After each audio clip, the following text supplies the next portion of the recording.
Participe conosco ao vivo no estudo desta lição em nossa escola sabatina online, todos os sábados às 9 da manhã pelo Zoom.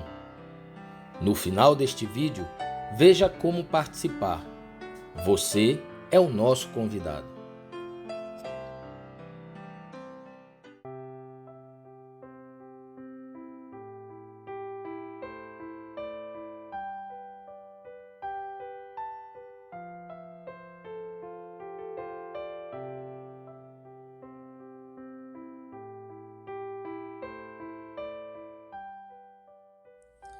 Olá, sejam bem-vindos. Estamos aqui para mais um estudo de Escola Sabatina, agora alcançando a lição de número 4. Na lição de número 3 já iniciamos um estudo comentando alguns aspectos sobre João Batista, mas nessa lição 4 nos aprofundaremos nesse ponto e o título então é João Batista, filho da genealogia, na ordem de Melquisedeque. Então é uma experiência maravilhosa, semelhantemente ao que nós encontramos de Abraão renunciando à sua genealogia semita, deixando sua parentela devido ao seu pai Terá ter se envolvido em apostasia, em idolatria. Também João Batista estava na transição de dois sistemas. O levítico estava findando as cerimônias, também o oficiar no templo terrestre. E João Batista então deveria preparar o caminho para Cristo, que inauguraria a igreja cristã, segundo a ordem de Melquisedeque, tendo a sua autoridade para com os apóstolos que não tinham uma base através de genealogia, de sangue, de ser de Levi, ou seja, qual for a tribo. E também encontramos então João Batista fazendo um papel de restauração que vamos destacar. Ao meu lado então está aqui o pastor Mauro e ele nos trará então o verso áureo dessa lição. Em verdade vos digo que entre os que de mulher têm nascido, não apareceu alguém maior que João Batista. Mas aquele que é menor no reino dos céus, é maior do que ele. E desde os dias de João Batista até agora, se faz violência ao reino dos céus, e pela força se apoderam dele. E agora nós vamos para a primeira pergunta de nossa lição. Quando estudamos a experiência de João, o que estamos estudando? E em Mateus capítulo 17, do versículo 10 a 13, irmão Mateus vai fazer esta leitura. Diz assim: E Jesus respondendo disse-lhes: Em verdade, Elias virá primeiro e restaurará todas as coisas. Mas digo-vos que Elias já veio e não o conheceram, mas fizeram-lhe tudo o que disseram. Assim farão eles também padecer o Filho do Homem. Então entenderam os discípulos que lhes falara de João o Batista. A nota desta lição nos diz assim: como profeta, João devia converter os corações dos pais aos filhos e os rebeldes à prudência dos justos, com o fim de preparar ao Senhor um povo bem disposto. Preparando o caminho para o primeiro advento de Cristo, era representante dos que têm de preparar um povo para a segunda vinda de Cristo. Então nós vemos o trabalho de João Batista. Ele veio para preparar o caminho para o primeiro advento de Jesus. E ele representava também um povo que ia ser preparado para a segunda vinda de Cristo. Então nós vemos que é uma mensagem maravilhosa. João era reformador e é necessário que esse povo também sejam reformadores. É isso, irmão Mateus?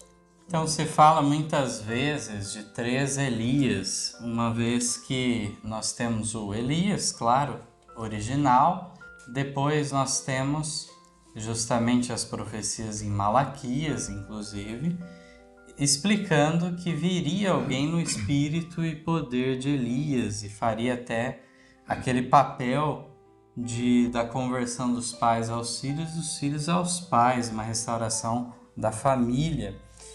Mas, então, de fato, isso se cumpriu antes da primeira vinda de Cristo, na pessoa de João o Batista. Mas agora, antes da segunda vinda de Cristo, não é uma pessoa que será encarregada desta obra, mas sim um povo. Não um indivíduo, mas um povo, então, fazendo essa obra de Elias de restaurar as coisas. Então, aqui deixou muito claro, né? Elias virá primeiro e restaurará todas as coisas. Então, é necessário termos isso em mente. Aqui, então, a pergunta falou assim: quando estudamos a experiência de João, o que estamos estudando? A nossa, a experiência atual do povo de Deus que viveria nos últimos dias da história terrestre. Irmão Mateus, existe um texto especial no Testemunho para os Ministros 475. Lá diz assim: alguém deve vir no espírito e poder de Elias. Então lá apresenta que alguém devia vir no espírito e poder de Elias. E até diz assim: e quando esse alguém aparecesse, poderão os homens dizer: sois demasiadamente sinceros, não interpretais as escrituras na devida maneira. Deixai-me dizer-vos como ensinar a vossa mensagem. Então, é profético que alguém devia vir no espírito e poder de Elias. Sim, essa nota, inclusive, será trazida em nossa próxima semana, diga-se de passagem. Agora, entrando então na segunda pergunta: que trabalho fez João em sua época e quem ele representava? Mateus 3, 7 a 10 declara: e vendo ele muitos dos fariseus e dos saduceus que vinham ao seu batismo, dizia-lhes: raça de víboras, quem vos ensinou a fugir da ira futura? Produzi, pois, frutos dignos de arrependimento. E não presumais de vós mesmos, dizendo: temos por pai a Abraão, porque eu vos digo que mesmo destas pedras Deus pode suscitar filhos a Abraão. E também agora está posto o machado à raiz das árvores. Toda árvore, pois, que não produz bom fruto, é cortada e lançada no fogo. Também no capítulo 11, verso 12, diz: e desde os dias de João Batista até agora se faz violência ao reino dos céus e pela força se apoderam dele. Aqui o texto do Primeiros Escritos, página 154, nos declara o seguinte: João punha o machado à raiz da árvore, reprovava o pecado sem temer as consequências e preparava o caminho para o Cordeiro de Deus. Herodes sentiu-se afetado ao ouvir os poderosos, diretos testemunhos de João e com profundo interesse indagou o que precisava fazer para tornar-se seu discípulo.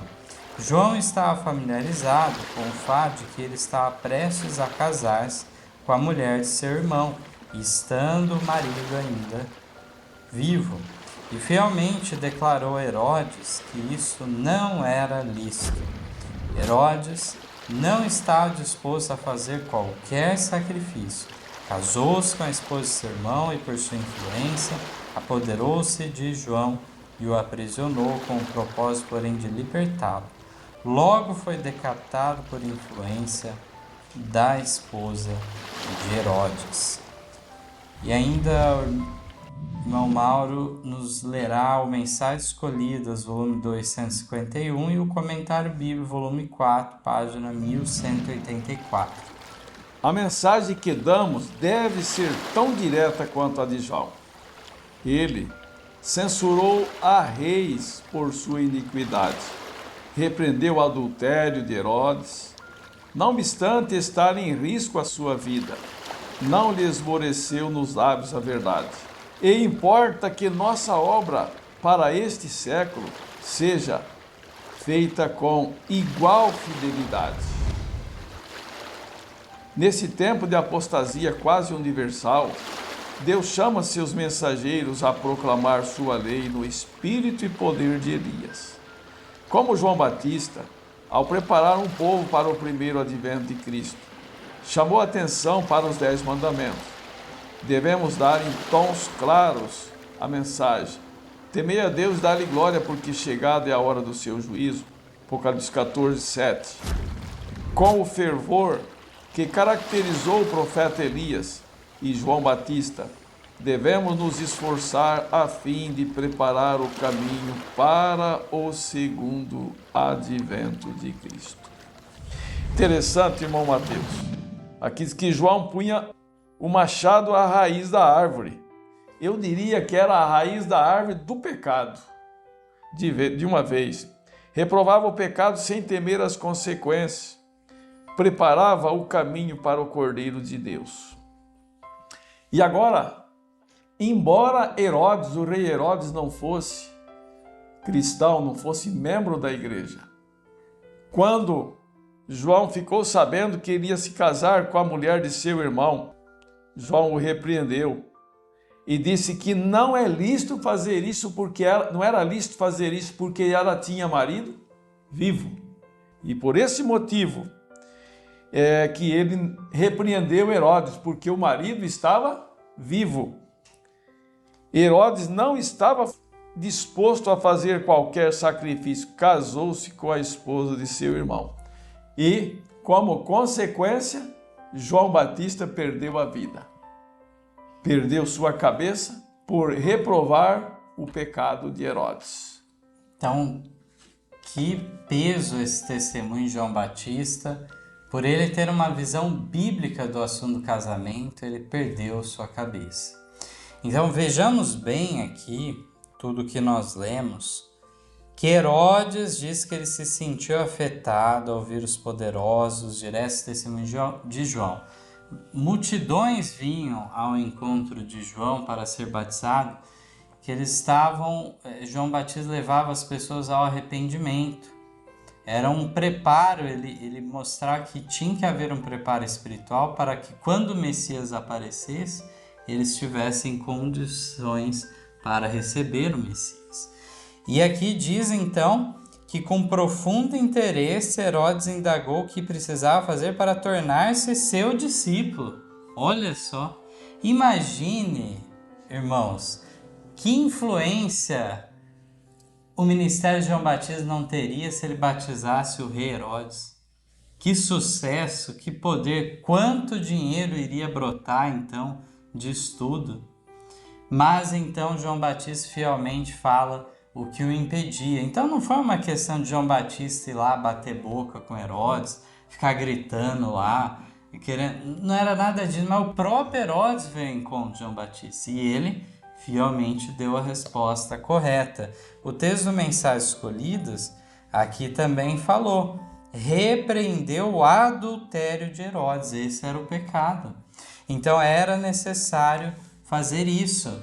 E aqui no último texto ainda nos fala de nossa obra, né?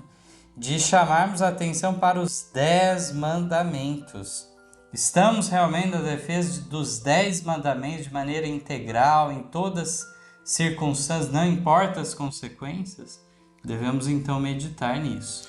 E nós vemos, irmão Mateus, que o terceiro Elias, ou seja, os representantes do terceiro Elias, devem fazer esse trabalho, devem ser tão fiéis como foi João Batista. Então, justamente agora, antes da segunda vinda de Cristo, deve ser feita uma obra de restauração da lei de Deus, das verdades especiais para este tempo. É uma apostasia quase universal. Por isso que tem que ser restaurada a lei de Deus e envolve o matrimônio. Não é assim, irmão Mateus? Isso mesmo. E agora, continuando nesse tema, a terceira pergunta nos diz assim: como deve atuar o grupo por ele representado e quais instituições divinas devem ser restauradas no tempo do fim? Marcos 9:12 E respondendo ele, disse-lhes: em verdade, Elias virá primeiro e todas as coisas restaurará. E como está escrito, o Filho do Homem, que ele deve padecer muito e ser aviltado. Atos 3, 19 e 21 nos destaca também essa restauração. Arrependei-vos, pois, e convertei-vos, para que sejam apagados os vossos pecados, e para que venham assim os tempos do refrigério pela presença do Senhor. E envie ele a Jesus Cristo, que já dantes vos foi pregado, o qual convém que o céu contenha até os tempos da restauração de tudo, dos quais Deus falou pela boca de todos os seus santos profetas desde o princípio. Então, assim como os textos anteriores que nós lemos, estamos vendo a importância, se nós temos o pensamento, de realmente representar a João Batista, devemos entender quais são os requisitos, o que envolve nisso tudo, Não é de qualquer maneira que vai se tornar um verdadeiro representante. Aqui, então, o primeiro texto é uma linha, Profetas e Reis 678, que nos diz: no tempo do fim, toda instituição divina deve ser restaurada. Então, é só o sábado? Não é só o sábado. Envolve o casamento também. Sim. Que é uma instituição gêmea que vem desde o Éden, inclusive, e tantas outras instituições de Deus, princípios eternos que ele determinou, como, por exemplo, também a alimentação original, a vegetariana. Então, aqui é um texto valiosíssimo, essa uma linha aqui do Profetas e Reis resume muita coisa. Se nós cremos que estamos no tempo do fim, não estamos em tempo de permissão, de tolerância, mas sim de restauração de todas as coisas. No maior discurso de Cristo, na página 63, também diz: ele, Jesus, lhes chamou a atenção para os abençoados dias do Éden, quando Deus declarou tudo muito bom. Gênesis 1:31. Então tiveram origem o casamento e o sábado, instituições gêmeas para a glória de Deus, no benefício da humanidade. Testemunhos para a Igreja, volume 4, página 506, também declara: na mente juvenil, o casamento se acha revestido de romance e difícil é despojá-lo desse aspecto com que a imaginação envolve, impressionar a mente com o senso das pesadas responsabilidades compreendidas nos votos matrimoniais. Esses votos ligam os destinos de duas pessoas com laços que coisa alguma senão a mão da morte deve desatar. Agora gostaria de pedir para o irmão ler o Testemunhos para a Igreja, volume 7, a página 45 e a 46. Caro irmão e irmã, vocês se uniram em concerto vitalício. Em sua união vitalícia, as afeições devem conduzir à felicidade mútua. Cada um deve promover a felicidade do outro.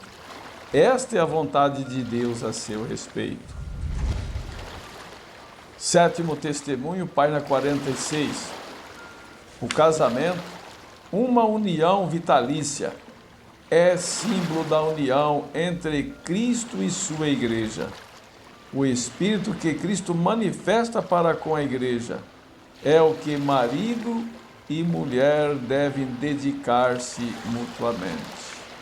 E voltando aqui no início, no Profetas e Reis 678, que diz assim: no tempo do fim, toda instituição divina deve ser restaurada.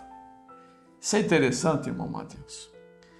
Olhando a profecia, nós vemos que esse tempo ele teve o seu início em 1798. Então, embora não aconteceu muito da restauração, mas já estava dentro do tempo profético já para a restauração, certo? E um pouco mais adiante, em 1844, já inicia também o grande dia da expiação, em que a solenidade do tempo é maior, os requisitos mais restritos, podemos assim dizer. Eu poderia dizer, irmão Mateus, a luz da verdade, ela é progressiva, tá? Em cada época, a luz aumenta e a responsabilidade sobre a luz também aumenta. Então, tem que ser restaurado sábado, matrimônio, alimentação, e aqueles que não participam da restauração, não é uma coisa agradável, porque ainda vão continuar na permissão. E nós sabemos que deve ser restaurado essas verdades. No tempo do fim para cá, é o tempo da restauração de todas as coisas. Bom, então havia divórcio e novo casamento, seja no mundo romano, seja dentro do judaísmo, era permitido o divórcio e novo casamento. Então, o que seria essa proposta de restauração? Justamente o que estamos lendo aqui, de compreender que, de fato, os votos que são feitos são para a vida toda. Vitalício aqui diz. Então, é para a vida, enquanto a vida durar, está esse laço feito, aqui diz, né? Esses votos ligam os destinos de duas pessoas com laços que coisa alguma, senão a mão da morte deve desatar. Se a mensageira do Senhor tivesse propósito de colocar alguma outra exceção, não era o momento de estar aqui? Sim. Mas aqui ela não colocou nenhuma outra exceção. Assim como Jesus colocou o quê? A questão da mão da morte. O apóstolo Paulo, Jesus, procuraram trazer essa restauração do matrimônio como deveria, e o apóstolo Paulo apresenta até essa ilustração, né, de representar a união de Cristo e sua igreja, o casamento. Deve haver então um espírito de dedicação mútua no casal. E agora vamos para a quarta pergunta, então, trazendo uma pergunta muito significativa. Poderão ser desfeitos os casamentos feitos de maneira impensada? Olha só que pergunta interessante. Muitos questionam que hoje em dia se casa de qualquer jeito, a pessoa nem pensou quando foi casar, não estava levando muito a sério e tudo mais. Então isso é uma razão agora para desfazer? Nesse caso pode, porque não casou refletindo, não casou seriamente, pensando em tudo. O que a mensageira do Senhor declara para nós? Vou pedir para o irmão ler esse texto do Spiritual Gifts, volume 3, página 120. Há muitos casamentos infelizes por causa de muita pressa. Duas pessoas unem seus interesses no altar do matrimônio, pelos mais solenes votos perante Deus, sem previamente ponderarem a questão e dedicarem tempo à séria reflexão e fervorosa oração. Muitos agem por impulso, não estão inteirados de suas disposições recíprocas, não percebem que está em jogo a felicidade de sua vida inteira. Se agirem erroneamente nessa questão e seu casamento demonstrar-se infeliz, este não pode ser desfeito. Se acharem que não estão adaptados para se tornarem mutuamente felizes, terão de suportar isso da melhor maneira que puderem. E eu diria, irmão Mateus, já ouvi alguns argumentos dessa natureza. E texto, o que Deus ajuntou, não separe o homem. E aquilo que Deus não ajuntou, separa o homem. Mas a minha pergunta é essa: se a pessoa fez a escolha, fez os seus votos, ou ajuntado por Deus, ou ajuntado da vontade humana, da vontade dos cônjuges apenas, e não da vontade de Deus, pode haver separação? Então, na realidade, Deus é testemunha, né? Não quer dizer que ele tinha o desejo, a vontade que o casal se unisse ou não. Esse não é o ponto. Mas sim diz que Deus é testemunha da aliança que fizeste quando? com a mulher da tua mocidade, está lá em Malaquias. Por isso que diz que Deus odeia o divórcio. Então nós vemos que realmente aqui o texto nos esclarece, né? Que pode acontecer de um casamento desse feito de maneira apressada dar errado? Pode. Provavelmente vai dar errado. Mas aqui diz que mesmo assim não pode ser desfeita, que está falando. E vão ter que suportar um ao outro da melhor maneira que puderem, porque não há o que? Uma quebra desse vínculo matrimonial, é o que está dizendo aqui. Então vamos relembrar o ponto que nós falamos de Herodes, né? Que era uma pessoa então que não era batizada ainda, veio buscar o batismo de João Batista. E João Batista, ele falou para Herodes, olha, o que você fez lá nos tempos de ignorância, Deus não leva em conta, não tem problema, Deus te aceita do jeito que você veio. Foi assim que João Batista falou? Não falou dessa maneira. Porque aquele que, quando a luz incide sobre ele, quando vem a luz, ele corrige o seu rumo. De fato, ele abandona o pecado. Então, de fato, se João Batista tivesse batizado Herodes naquela condição, estaria sendo culpado Herodes de um adultério continuado. Por mais que ele se casasse e tudo mais, estivesse legalizado como um segundo casamento, mas diante de Deus ainda está válido o quê? O primeiro matrimônio. Então, quando nós encontramos esses detalhes e meditamos sobre essa própria experiência de João Batista com Herodes, nós vemos que claramente João Batista foi fiel e deu a reprovação, mas ele não era batizado ainda. E mesmo assim foi exigido o quê? A mesma norma, claro, a norma para os que estão dentro, para os que estão fora, não importa, não se torna errado ou certo algo porque estava ou não batizado. Mas o princípio de Deus é válido igualmente para todos. De fato, lá em Atos 17:30, quando o apóstolo Paulo está pregando no Areópago, lá em Atenas, diante daqueles gregos idólatras que não tinham tido a oportunidade até então de ouvir a verdade, ele fala que Deus não leva em consideração os tempos de ignorância e ele conclui dizendo que no mesmo verso 17:30 de Atos, mas Deus agora anuncia a todos os homens em todos os lugares que o quê? Se arrependam. Então, há arrependimento. O que é arrependimento? Não é arrependimento genuíno se não houver o quê? O abandono do pecado, a confissão do pecado, o abandono. Então, realmente, nós vemos a seriedade desse assunto, mas vai na contramão do que as igrejas estão dizendo, do que o mundo diz. Mas vejamos bem, não é de hoje que esse tipo de rebaixamento das normas divinas quanto ao casamento vem acontecendo. Nós temos o relato da Revolução Francesa de mais de 200 anos atrás que começou todo esse processo e diz que o casamento foi rebaixado como um mero contrato transitório, civil, que largava e casava de novo com a maior facilidade. Mas Deus não mudou sua lei, não mudou seus princípios, por mais que o ser humano tenha se rebaixado. E agora, então, nós vamos na quinta pergunta. Eu gostaria, irmão Mateus, Sim. com licença.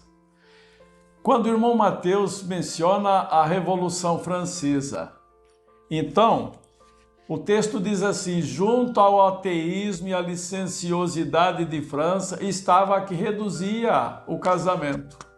Então, a irmã White diz assim, que se os demônios tivessem inventado um plano mais sábio para destruir os casamentos, não poderia ser maior do que esse, do que degradar os casamentos. Então, esta lei do divórcio, da degradação do casamento, eu diria, irmão Mateus, é lei inventada por quem, irmão Mateus? Pelo inimigo das almas. Pelo inimigo, lei dos demônios. Então, o povo de Deus tem que fazer a mesma mensagem de João para Herodes. O que eu preciso fazer para se tornar seu discípulo? Tem que ser fiel na mensagem. Está errado, está no caminho errado, tem que mostrar o caminho certo. Tem que direcionar uma estrada certa para a pessoa, porque senão eles não vão se acordar. É isso mesmo. E agora a gente tem mais uma pergunta, que é a número 5, que vai no cerne dessa questão dos casamentos que não deram certo. Vejamos a pergunta. Que consolo o Evangelho de Cristo oferece aos que se depararam com amargura e desengano no casamento? Um novo casamento ou abrandamento da condição de amargura? O que é oferecido, então, pelo Evangelho de Cristo? Vejamos bem que várias igrejas vão dizer o quê? Deu errado, casa. Faz uma nova experiência, né, Mateus? Mas aqui, então, estamos propondo ver o que a inspiração declara sobre isso. Então, nós já lemos na quarta pergunta que há muitos que realmente se casam de maneira irrefletida. E aqui fala que consolo o Evangelho de Cristo oferece a esses que o casamento fracassou realmente. É um novo casamento ou o abrandamento da condição de amargura?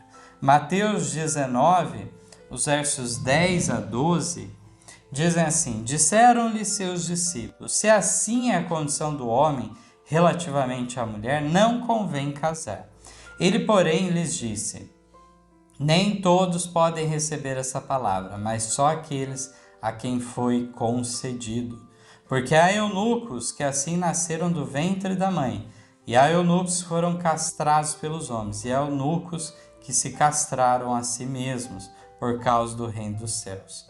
Quem pode receber isto, receba-o. Então vejamos aqui, antes de lermos a nota, só esse texto bíblico já nos dá uma resposta. Visto que Cristo estava respondendo a alguns questionamentos sobre o tema do casamento, e os discípulos não entenderam que Jesus abriu uma brecha, dizendo que, por causa de adultério, pode casar de novo, parte inocente, parte culpada. Jesus não falou nada disso. Jesus falou o contrário. Ele falou, inclusive, que a parte repudiada, que em tese seria chamada inocente, entre aspas, a parte repudiada, aquele que casa com a repudiada, também comete adultério. Então, na realidade, o que Jesus estava fazendo é fechar o cerco. Isso. Acabar com as brechas que havia no judaísmo. Havia judeus que eram mais estritos, outros mais liberais, das razões que poderiam levar ao divórcio e novo casamento. Mas Jesus chegou num ponto tão rígido na sua doutrina que os discípulos reagiram de que forma? Ora, se Jesus tivesse permitido que por adultério poderia, qual é o sentido da resposta dos discípulos no verso 10? Então, é algo que se torna, assim, incompreensível o verso 10 de Mateus 19. Porque os discípulos falam que, se assim é a condição do homem relativamente à mulher, não convém casar. Por que eles falaram isso? Porque eles viram que uma vez casado, tem um compromisso vitalício. Não importa se der certo, se der errado, vai permanecer.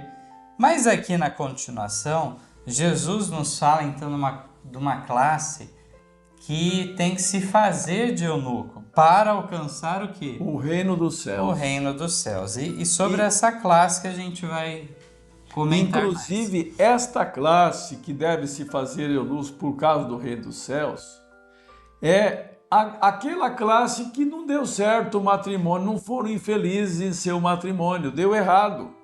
Então agora deve-se fazer o eunuco para alcançar o reino dos céus. Hoje, como nos dias de Cristo, a condição da sociedade apresenta triste quadro do ideal celeste dessa sagrada relação. No entanto, mesmo para os que depararam com amargura e desespero, quando haviam esperado companheirismo e alegria, o Evangelho de Cristo oferece um consolo, a paciência, e a gentileza que seu espírito pode comunicar suavizará a condição de amargura. O coração em que Cristo habitar estará tão repleto, tão satisfeito com seu amor, que se não consumirá no desejo de atrair simpatia e atenção para si próprio. E pela entrega da alma a Deus, sua sabedoria pode realizar o que a sabedoria humana deixa de fazer. Por meio da revelação de sua graça, os corações que uma vez estiveram indiferentes ou desafeiçoados podem ser unidos em laços mais firmes e mais duradouros que os da terra, os áureos laços do amor que suportará o calor da provação. Então nós vemos aqui que o único consolo que Deus oferece é o Evangelho, é o Espírito Santo de Deus. Consolar, a pessoa vai ficar tão repleta do amor de Deus que não vai atrair simpatia para si próprio. Ele vai procurar honrar a Deus. Ele não vai procurar a desonrar a Deus nessa questão do matrimônio. Então, mais uma vez, eu queria destacar o que não foi dito também pela mensageira do Senhor.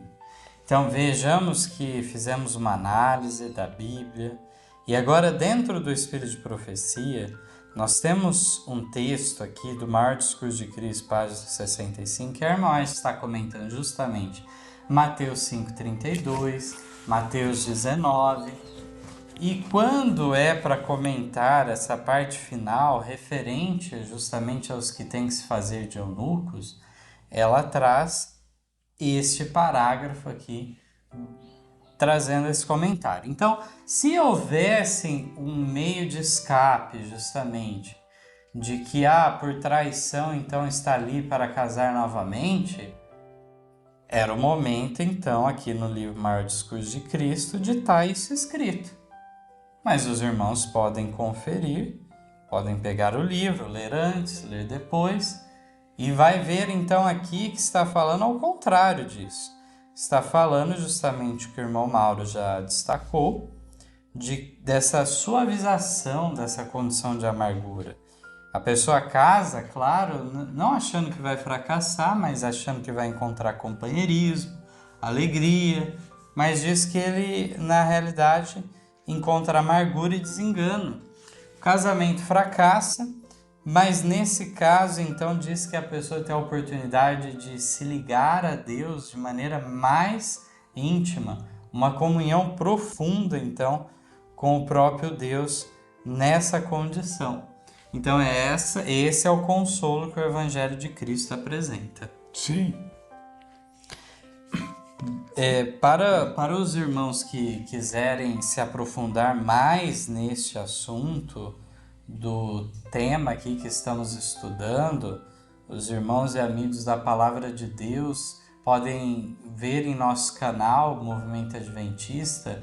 Temos um vídeo que é a doutrina do casamento na Bíblia e outra a doutrina do casamento nos testemunhos. São 2 vídeos onde exploramos em detalhes esse assunto. Aqui na lição apenas trouxemos alguns aspectos, mas uma análise mais detalhada dos textos bíblicos podem ser encontradas nesses vídeos, então, gravados. Vamos para a 6ª pergunta desta lição maravilhosa. Como era o regime alimentar de João Batista e que instrução o povo de Deus recebe continuamente? O que é dito sobre seu vestuário? No capítulo 104, versículo 14 dos Salmos. Faz crescer a erva para o gado e a verdura para o serviço do homem, para fazer sair da terra o pão.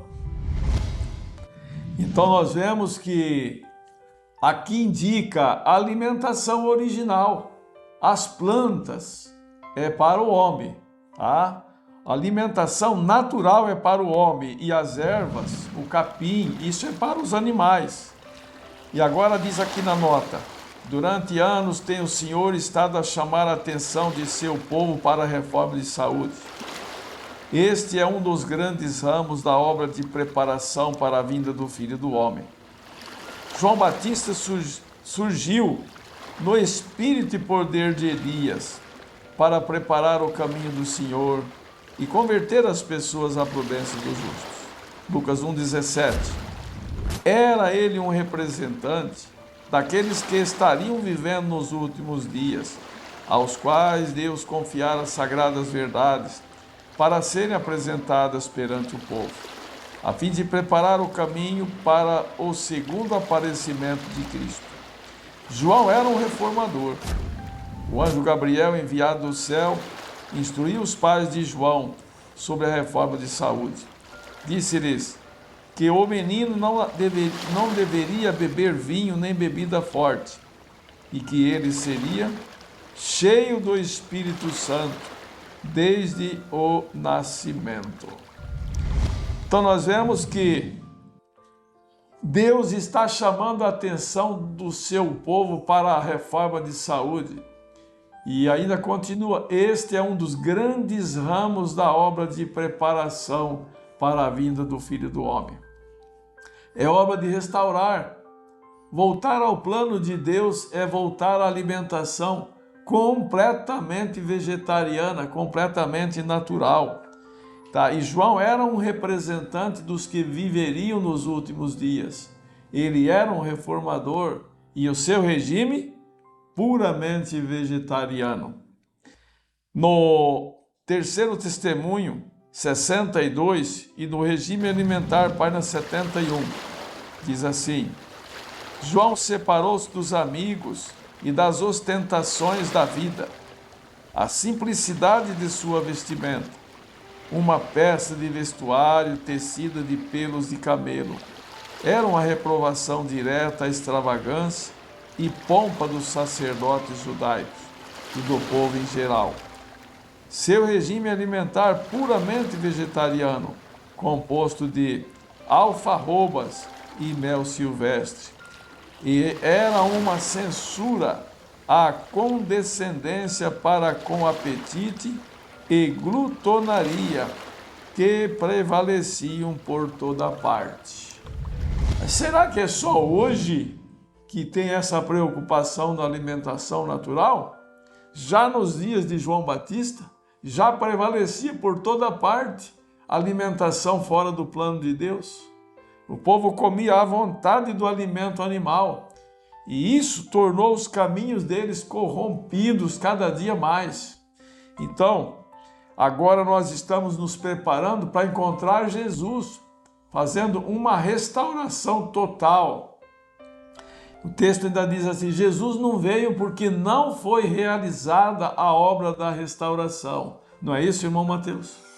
Então aqui foi destacado 2 pontos: o regime alimentar vegetariano de João Batista, todo o aspecto do cuidado, da temperança, do domínio próprio, e também a parte do vestuário.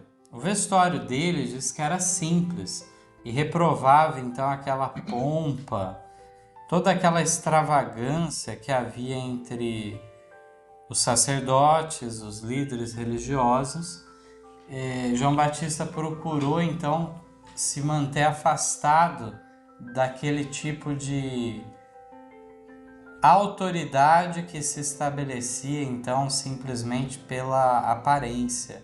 Nós vamos lembrar o que estudamos na lição de número 3, que fala de quando o Sinédrio encarrega alguns delegados para inquirirem João quando ele estava batizando as pessoas e perguntarem com que autoridade estava fazendo tudo aquilo, que ele não tinha buscado sanção do Sinédrio para se tornar um mestre público. Interessante, irmão. Essa parte, hoje eu e o irmão Antônio Costa estávamos meditando com a irmã, que eles perguntaram: por que batizas? Se tu não és o Cristo, tu não és o Elias e nem profeta. Então, mais ou menos assim, Quem autorizou, quem impôs as mãos sobre você? Com ordem de quem você está batizando? E no Evangelho de João, capítulo 1, versículo 33, João responde: eu não o conhecia, por isso eu vim batizando com água. Mas aquele que me mandou a batizar, esse diz, sobre aquele que vires descer, a pomba, que era representante do Espírito Santo. Esse é aquele que ele não era nem digno de desatar a correia das sandálias dele. Então, João, ele foi ordenado por Deus para fazer esse trabalho.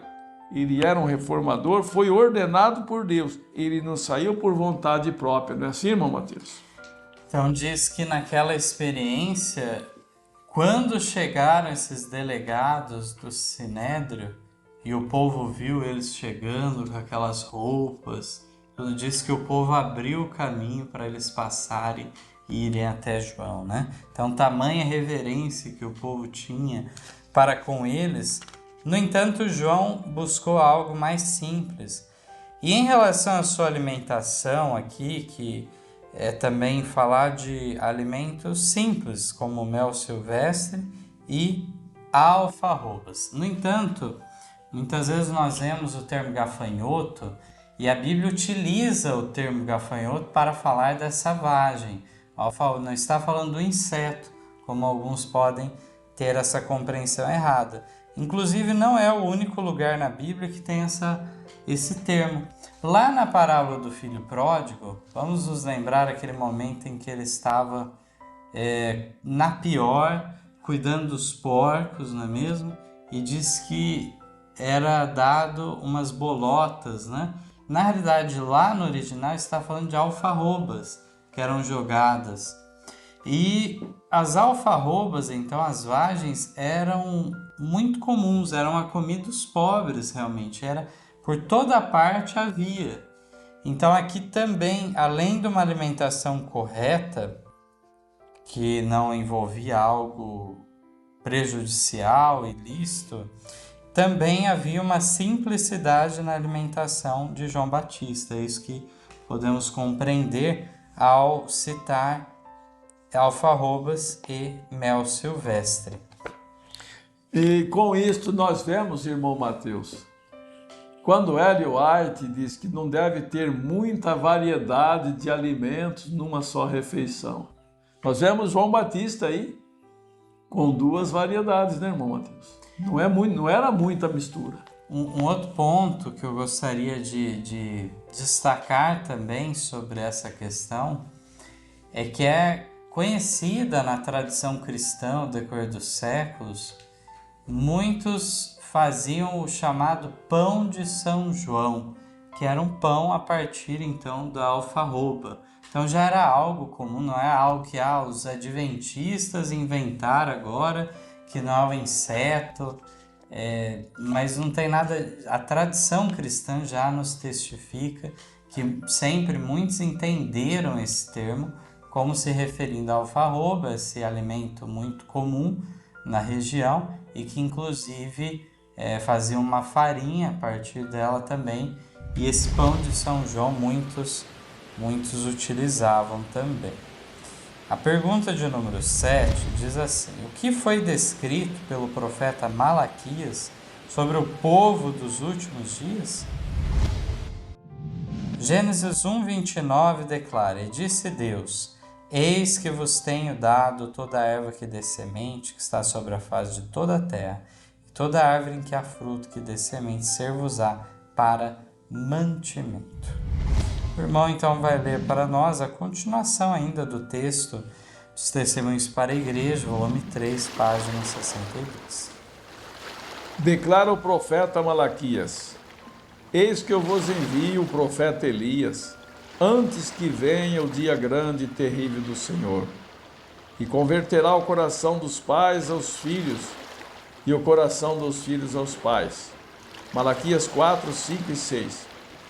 Aqui o profeta descreve o caráter da obra. Os que devem preparar o caminho para a segunda vinda de Cristo são representados pelo fiel Elias. assim como João veio no espírito de Elias para preparar o caminho para o primeiro advento de Cristo. O grande assunto da reforma deve ser debatido e despertadamente do público. A temperança em tudo deve ser associada com a mensagem para converter o povo de Deus de sua idolatria, de sua glutonaria e de sua extravagância no vestir e em outras coisas. Então nós vemos aqui o profeta Malaquias declarando que antes da segunda vinda de Cristo ia aparecer o terceiro Elias. Alguém deveria vir no espírito e virtude de Elias. Eu quero só destacar o que simboliza, na verdade, o espírito e virtude de Elias. É uma mensagem de uma obra de reforma, era um reformador, corajoso, destacava a verdade sem temor das consequências, ainda que tivesse que perder a cabeça, como foi o caso de João, mesmo assim ele declarou a verdade especial para o seu tempo. Agora, existe um texto que ainda diz assim: nossa mensagem hoje deve ser tão direta como a mensagem de João Batista. Nós não devemos amenizar a mensagem com temor das consequências, mas devemos falar a verdade. E eu quero só falar uma coisa mais. Aqueles que não estão fazendo esta obra de reforma, no casamento, na lei de Deus, na alimentação, não são representados pelo fiel Elias. Irmão Mateus, não representa esse Elias dos últimos dias. E aqui o profeta descreve o caráter da obra. Os que devem preparar o caminho para a segunda vinda de Cristo são representados pelo fiel Elias. Então, o povo que está agora preparando o caminho para a segunda vinda de Cristo deve ser vegetarianos, ter uma simplicidade no seu vestir, diferente do mundo, e deve ser reformador no matrimônio, porque todas essas coisas, quando as pessoas estão fazendo isso, eles voltaram na permissão. Eles saíram do plano de Deus. O plano de Deus não é isso. Então, no tempo do fim, a partir desde 1798, toda a instituição divina há de ser restaurada. Interessante, irmão, que mesmo dentro do Adventismo é necessário também falarmos já de restauração do sábado. Sim. Porque a guarda do sábado também não é algo para ser feito de maneira qualquer, desleixada, mas há, então, parâmetros bem específicos de como agir nesse dia também. A oitava e última pergunta diz assim: com que mensagem a reforma de saúde está diretamente ligada? E que caminho se prepara ao se transgredir no comer e beber? 1 Coríntios 7, 23 diz: fostes comprados por bom preço, não vos façais servos dos homens. Olha que recomendação maravilhosa, né? Lembrarmos que fomos comprados por bom preço. Somos do Senhor duas vezes, por criação e também por redenção. Então, além dos pontos que já foram destacados e falou-se contra a glutonaria, contra a extravagância no vestir-se, contra a idolatria em suas variadas formas, a continuação do texto também, do Testemunho, volume 3, diz ainda: a abnegação, a humildade e a temperança requeridos justos, aos quais Deus guia e abençoa de modo especial, devem ser apresentados ao povo em contraste com os hábitos extravagantes e destruidores da saúde daqueles que vivem nesta época degenerada. Deus tem mostrado que a reforma de saúde está tão estreitamente ligada com a mensagem do terceiro anjo como a mão em relação ao corpo. Em parte alguma poderá ser encontrada causa tão grande de degeneração física e moral como a negligência deste importante assunto. Os que transigem com o apetite às paixões e fecham os olhos à luz por temor de verem as condescendências pecaminosas que estão relutando em abandonar, são culpados diante de Deus. Aqueles que repelem a luz em algum ponto, endurecem o coração para menosprezar a luz sobre outros assuntos, o que viola as obrigações morais, no que se refere ao comer e beber, prepara o caminho para violar as reivindicações divinas com respeito a interesses eternos. Nosso corpo não é nossa propriedade. Deus exige que cuidemos da habitação que Ele nos confiou, a fim de que possamos apresentar-lhe o nosso corpo em sacrifício vivo, santo e agradável. Romanos 12:1. Nosso corpo pertence àquele que o fez, e estamos no dever de tornar-nos inteligentes com relação aos melhores meios de preservá-lo da ruína. Se enfraquecermos o corpo pela condescendência própria, pela transigência com o apetite, pelo vestir-nos de acordo com as modas destruidoras da saúde, a fim de estar em harmonia com o mundo, tornamo-nos inimigos de Deus. Então, com que a mensagem da reforma de saúde está diretamente ligada? Com o braço direito, é comparada com o braço direito da mensagem do terceiro anjo. E que caminho então se prepara ao se transgredir no comer e beber?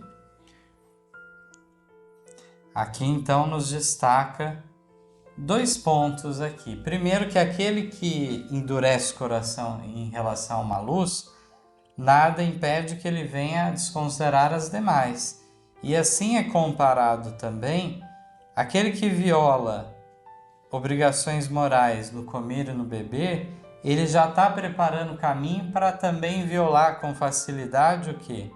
Interesses eternos. Então, a parte espiritual está muito relacionada com realmente como nos alimentamos, do que bebemos. Tudo isso vai influenciar em nossa espiritualidade certamente. E nos fala que o terreno é aberto para Satanás ter ocasião de tentar e derrubar uma pessoa quando ele fracassa já no comer e beber, justamente porque nós sabemos que entre aquelas virtudes está o que? A temperança, o domínio próprio. E uma das formas de exercitarmos isso é já, então, nas coisas mais simples. Sim. Para que quando vier as provas maiores, já tenhamos adquiridos domínio próprio. Irmão Mateus, nosso corpo é o templo do Espírito Santo de Deus. Ele não nos pertence. E se nós, através da transgressão da lei física, ficarmos doentes, não poderemos apresentar um sacrifício vivo, santo e agradável a Deus. Isto não é uma obra de reforma. A transgressão da reforma de saúde está na degeneração, não reforma. E o que está acontecendo? Satanás está usando agora nos últimos dias o povo para cair no descrédito, essas mensagens maravilhosas, essa obra de reforma. As pessoas não querem. Chamo isso até de extremismo, irmão Mateus. E isso não é extremismo. Cumprir a vontade e o querer de Deus não é extremismo. Como nós falamos, a pessoa diz assim, você está querendo fechar a porta para pessoas importantes. A pessoa não deixa a alimentação errada, não deixa a carne, não deixa de comer fora de hora. E aí vocês apertam o cerco. O que vocês estão fazendo? Impedindo de que essas almas cheguem até a igreja, sejam batizadas. Mas não é isso. É que as pessoas que vão vir para o povo de Deus, se unir com o povo de Deus, devem aprender a ser um reformador também. Que Deus possa abençoar, que nós sejamos verdadeiros reformadores, assim como João Batista preparou o caminho para o primeiro advento de Cristo. Que estejamos preparando o caminho para a segunda vinda de Cristo, sendo reformadores fiéis do Senhor Esse é meu desejo e oração, e que as bênçãos de Deus repousem sobre cada um de vós. Amém. Amém. Em nosso site vocês encontrarão estudos, notícias, dicas de saúde, além de todas as nossas lições. Participem conosco através da nossa página no Facebook e assistam todas as nossas lições através do YouTube. Você também pode participar ao vivo das lições da Escola Sabatina todos os sábados a partir das 9 da manhã pelo Zoom.